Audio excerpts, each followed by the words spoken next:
السلام علیکم ورحمۃ اللہ وبرکاتہ۔ عزیز طلباء، آج کی اس ویڈیو میں ہم آپ لوگوں کو سبق نمبر 16 کے سوالات و جوابات حل کرانے کی کوشش کریں گے۔ تو آئیے ویڈیو کو شروع کرتے ہیں۔ سوال نمبر 1 ہے، اس نظم کا شاعر کون ہے؟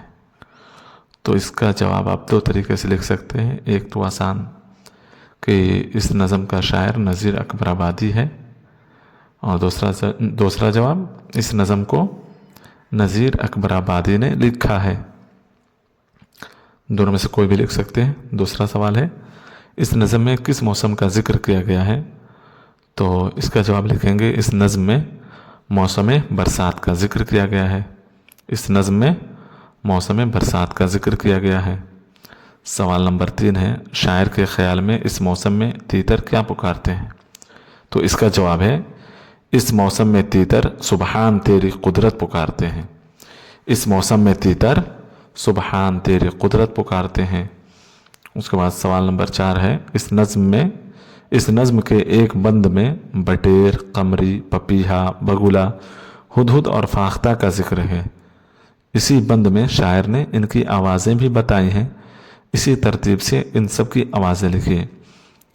یعنی شاعر نے ان تمام پرندوں کا ذکر کیا ہے، اس کے بعد ترتیب کے ساتھ، یعنی جن پرندوں کا ذکر پہلے ہے ان کی آواز، ان کی بولی کو پہلے لکھا ہے۔ تو اسی ترتیب سے آپ کو لکھنا ہے کہ جس پرندے کا ذکر پہلے ہے اس کا بولی کو پہلے لکھیے، اس کے بعد جس کا ذکر ہے اس کی بولی لکھیے۔ تو آئیے لکھتے ہیں، بٹیریں بولے بے، قمری پکارے کوکو، پپیہا کرے پی پی، بگلے پکارے تو تو، ہدہد بولے حق حق، فاختہ کرے ہو ہو۔ ایک بار اور سنیے، بٹیریں بولے بے، قمری پکارے کوکو، پپیہا کرے پی پی، بگلے پکارے تو تو، ہدہد بولے حق حق، فاختہ کرے ہو ہو۔ سوال نمبر 5 ہے، پہلے ایک شعر دیا ہے، یہ رت وہ ہے کہ جس میں خرد و کبیر خوش ہیں، ادنا غریب و مفلس، شاہ و وزیر خوش ہیں۔ یہ شعر دینے کے بعد کہتے ہیں، اس شعر میں شاعر برسات میں کن کن لوگوں کی خوشی بیان کرتا ہے؟ تو آپ چاہیں تو آسان انداز میں لکھ سکتے ہیں بہت، کہ اس رت میں شعر ہی جو دیا ہے اسی کے انداز میں لکھ لیجئے۔ اس رت میں چھوٹے بڑے معمولی لوگ، غریب، بادشاہ اور وزیر سب خوش ہیں۔ خرد و کبیر کا خرد کے معنی ہوتا ہے چھوٹا، ہے نا؟ تو خرد و کبیر، کبیر کا معنی بڑا۔ تو اس شعر میں شاعر برسات میں کن کن لوگوں کی خوشی بیان کرتا ہے؟